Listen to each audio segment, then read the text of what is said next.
Bienvenidos a una nueva jornada de Juicio al Misterio Express.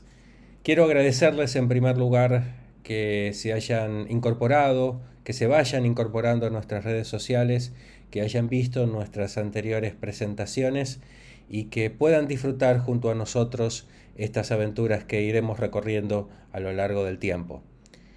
Es oportunidad de presentarles el caso del Yeti, del Sasquatch, Bigfoot, abominable hombre de las nieves. Depende del lugar donde haya sido visto, entre comillas, y ya veremos por qué el entrecomillado, el nombre que ha recibido este ser, de acuerdo a los testigos que surgen de la bibliografía, que en este caso, como en muchos otros, es realmente muy abundante. Tengo aquí a mis espaldas las montañas del cordón montañoso del Himalaya. No comienza nuestro viaje allí. Nuestra primera historia es la historia de Albert Ostman, un leñador sueco que en 1924 tuvo un acontecimiento que realmente le cambió la vida, pero que tardó 30 años en comenzar a contárselo a los demás, casi años antes de su fallecimiento. Esta historia comienza al otro lado del mundo, aunque ya tendremos tiempo para volver al Himalaya. El caso Osman comienza en las Columbias Británicas, en esa parte de montañas del Canadá que estamos viendo aquí en el mapa y que ahora cuando veamos las fotos encontrarán ustedes una enorme familiaridad y similitud con respecto a las montañas del Himalaya. Vemos lugares rocosos, vemos lugares con nieve, vemos lugares realmente algunos muy apartados, donde estos seres, que evidentemente siempre han sido muy escurridizos, han tenido oportunidad de esconderse. Les decía que nuestra primera historia tiene que ver con el caso de Albert Ostman. Este leñador, en el año 1924, decide realizar un viaje precisamente a las Columbias Británicas, teniendo dos objetivos en mente. El primero de ellos, efectivamente, conocer la posibilidad de la existencia de este mito urbano, de este Sasquatch, como lo llamaban en esa zona. Pero tenía un segundo objetivo, un objetivo más mundano, si se quiere, y más ambicioso. Había escuchado hablar que en esa zona había varias minas de oro evidentemente inexploradas, y entonces, ya que por de pronto quería tener la posibilidad de corroborar si el mito existía, fundamentalmente lo quería también hacer tratando de lograr algún tipo de ganancia o de encuentro con este mineral tan precioso. Puesto manos a la obra, su viaje, entendió que no podía hacer solo, o que mejor dicho, no podía llegar a estos lugares fácilmente, ya que desconocía la orografía de los mismos. Entonces, al llegar aproximadamente a la ciudad, decidió contratar a un guía indio, vaqueano, conocedor de todos esos vericuetos montañosos, que lo pudiera llegar hasta un lugar en el que él luego pudiera continuar y desenvolverse. Así lo hizo. Contrató un guía indio, llegó hasta un lugar montañoso, pero mientras iba caminando tuvo oportunidad de preguntarle a este buen señor si había tenido él oportunidad de ver a este demonio escurridizo, peludo, del que todos hablaban.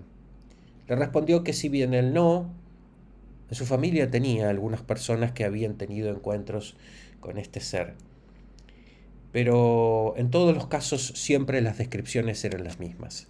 Seres de más de 2,5 metros de alto, de más de 150 kilogramos de peso aproximado, muy peludos, pero siempre muy escurridizos, tratando de evitar a como diera lugar el encuentro con el hombre, como si tuvieran algún miedo de encontrarse con alguna similitud o con algún peligro.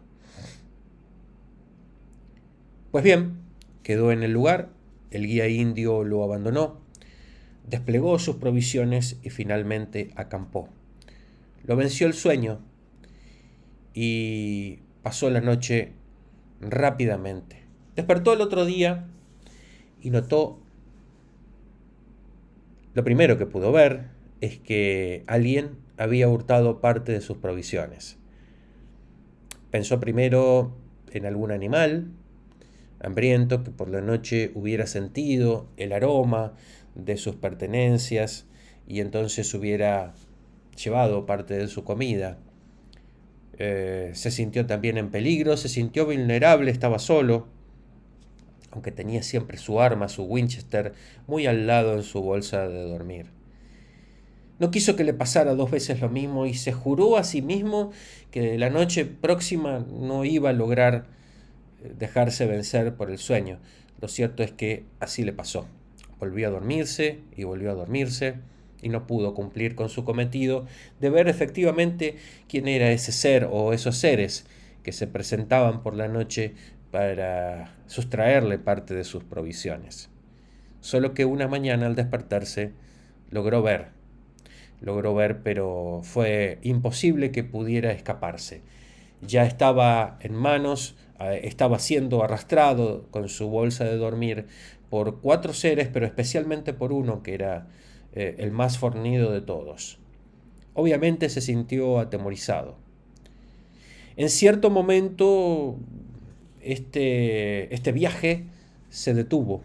Llegaron a un lugar determinado donde pudo divisar, a medida que iba saliendo el sol, que había sido secuestrado por cuatro seres, no uno, de enormes dimensiones, todos ellos de más de 2,5 metros, más de 150 kilos, muy peludos, un macho adulto, una hembra y dos crías también de gran porte. Y entonces pensó que efectivamente había cumplido con la primera misión que se había puesto. Había conocido a los Sasquatch, pero ahora se encontraba con un problema mucho más concreto. Ahora tenía que escapar.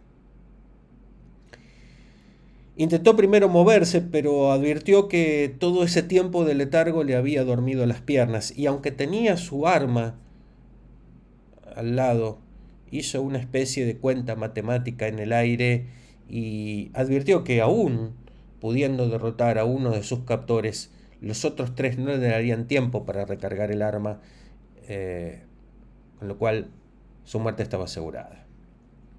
Entonces decidió esperar.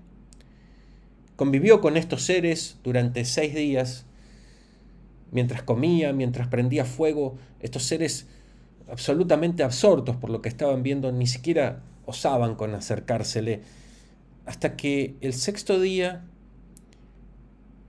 el macho adulto hurgó entre lo que quedaba de las provisiones de don Albert Ostman y encontró una bolsa con tabaco.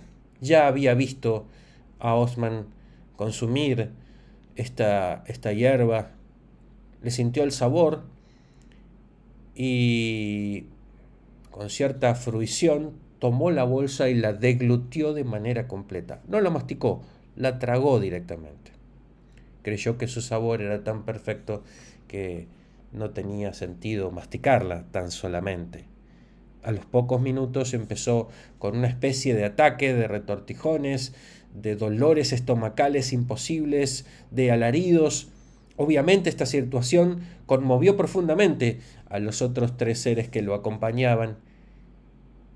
Y entonces Othman se dio cuenta que esa era su oportunidad, la única que iba a tener de escaparse.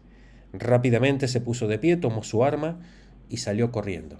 Cuando ya había hecho un largo trecho, recién ahí estos seres se dieron cuenta, pero ya era tarde. Osman escapó y no pudo contar inmediatamente lo que le había sucedido.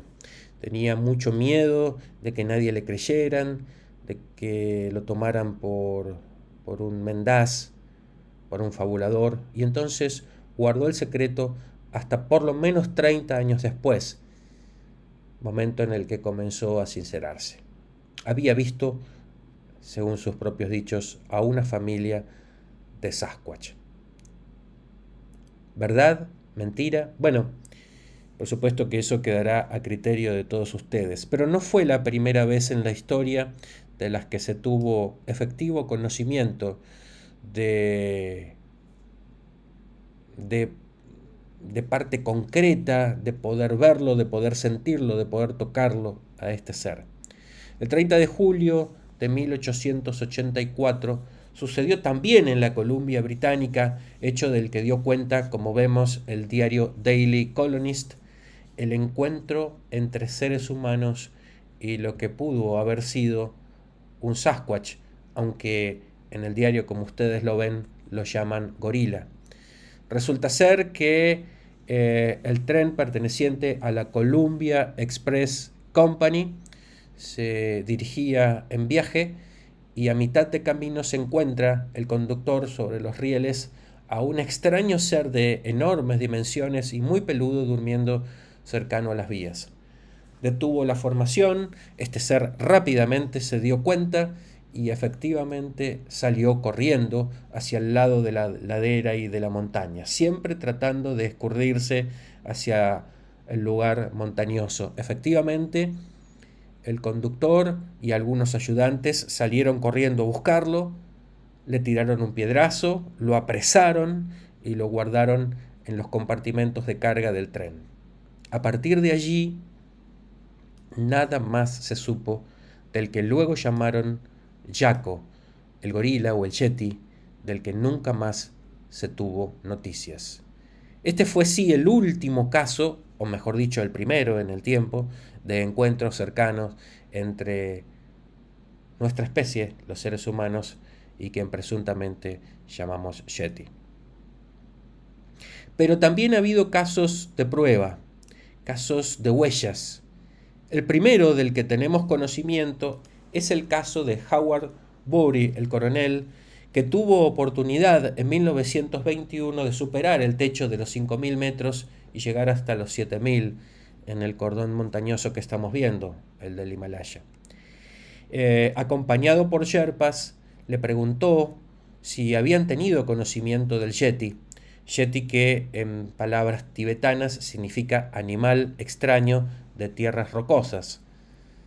Efectivamente, el Yeti era conocido por los vaquianos del lugar y, como vemos en esta foto original, efectivamente de ese momento, su pisada era mucho más grande que la de un ser humano.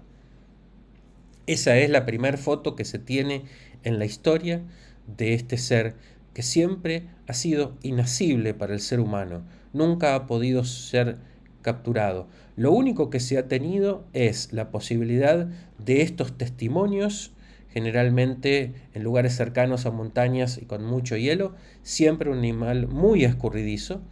Y lo que se ha logrado con el tiempo es este video que muchos habrán visto ustedes. Aquí ven un fotograma sobre el lado izquierdo de este ser que ha sido captado en video, pero que rápidamente se escapa de quien está tomando el video.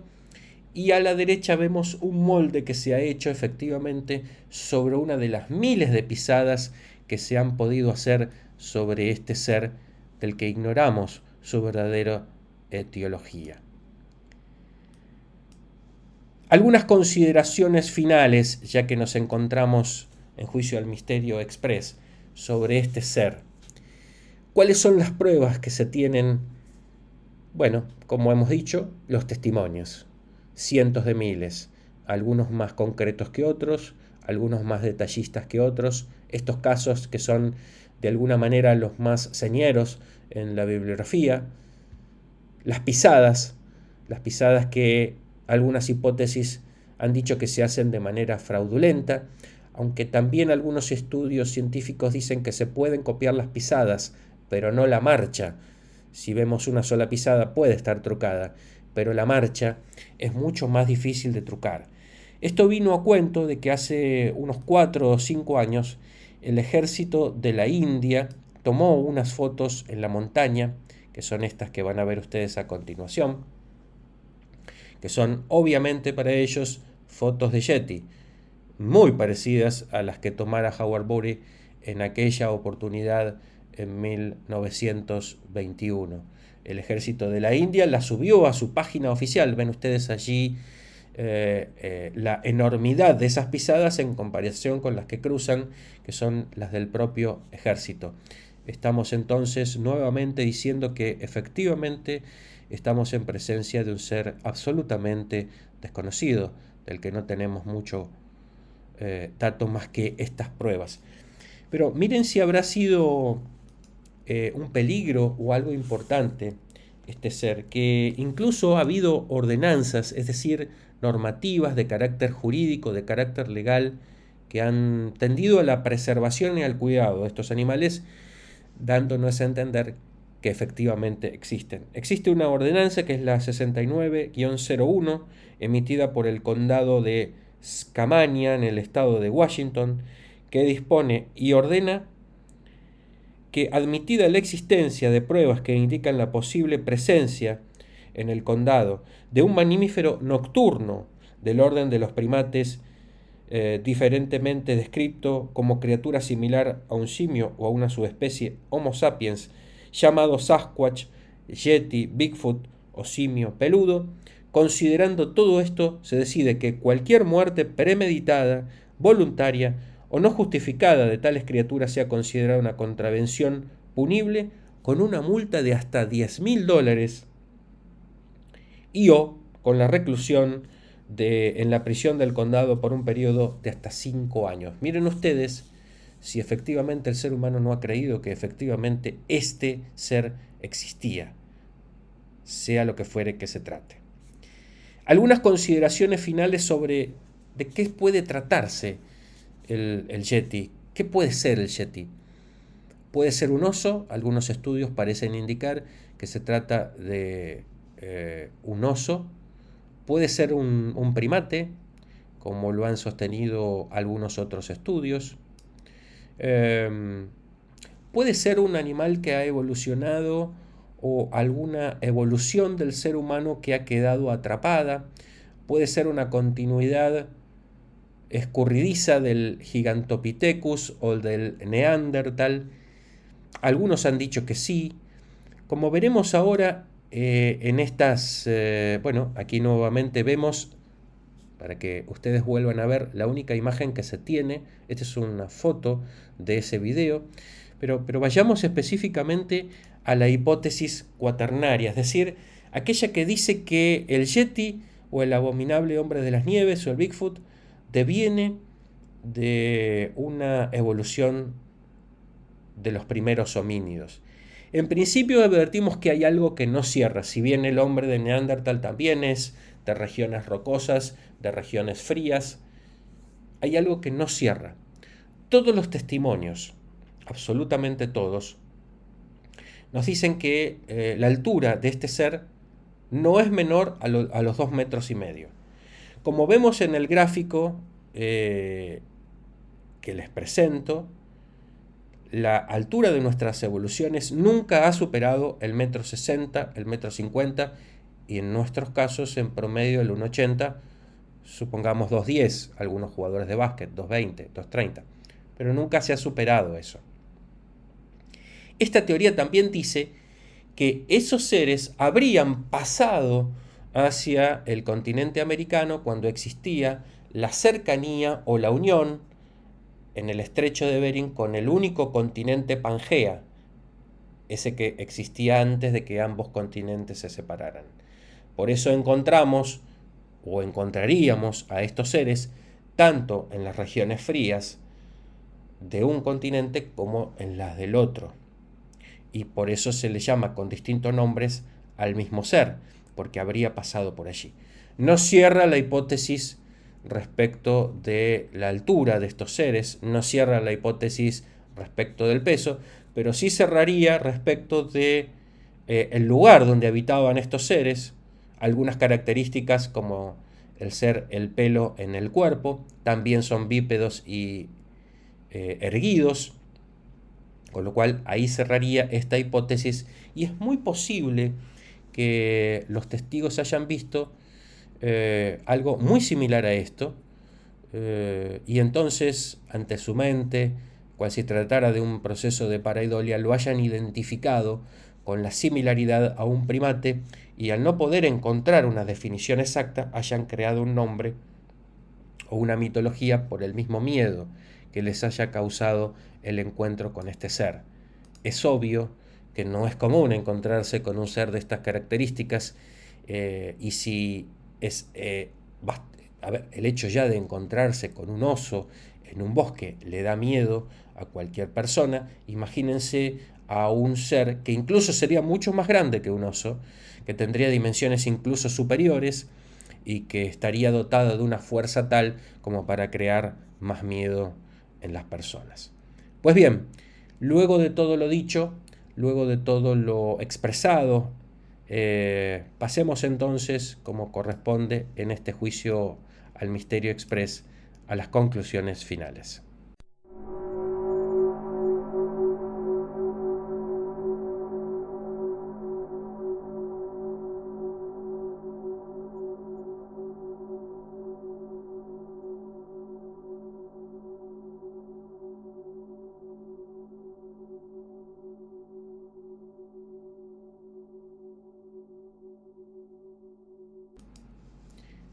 Bien, ha dicho posiblemente el mayor detective, aunque de la ficción, de la historia, que cuando se ha eliminado lo imposible, lo que queda, aunque improbable, es la verdad. ¿Existe el Yeti? ¿Existe el Sasquatch, el Bigfoot? ¿Existe el abominable hombre de las nieves? Si tenemos que dejar llevarnos por la prueba, es decir, por los testimonios, que nos habla de un ser de más de 2,5 metros, muy peludo, bípedo, de más de 150 kilos, muy escurridizo, muy temeroso, no violento, tenemos que decir que sí existe. Pero lo que no podemos dar cuenta es de qué tipo de animal se trata o de qué tipo de ser se trata. Pero esto no es nuevo. Ha pasado en el conocimiento del ser humano que durante muchos años hemos desconocido un montón de cosas, entre ellos animales, hasta que nos encontramos con ese ser, lo conocemos, lo describimos y entonces pasa el mismo a formar parte de nuestro conocimiento. No sería algo imposible, sí muy probable, ni siquiera sería improbable, sería muy probable que hubiera todavía algunas áreas en este planeta que son absolutamente desconocidas por el ser humano y que tanto áreas desconocidas incluya seres vivos que también no son desconocidos. Ejemplo de ello son las famosas fosas marianas, que tienen miles de metros de profundidad y en las cuales en más de una oportunidad el ser humano se ha cruzado con los animales de los que carece absoluto de su conocimiento, pues desconocerlos no implica que ellos no existan. También es posible que el ser humano se haya encontrado, esa persona, ese testigo en particular, no haya podido describir desde un punto de vista científico con el animal o con el ser que se ha encontrado. Básicamente porque no todas las personas que van a acampar a esos lugares tienen que tener conocimientos en zoología y por tanto no tendrían la capacidad específica de describir un ser aun cuando lo tuvieran exactamente de frente. Existe la posibilidad de que se trate de un ser de evoluciones pasadas que haya podido continuar su vida escondido. Bueno, posiblemente esta sea de las más remotas, pero no imposible. Existe la posibilidad, por esto mismo que yo les contaba de las fosas marianas, y que es algo sobre lo que todos, absolutamente todos, podemos estar seguros que acontece.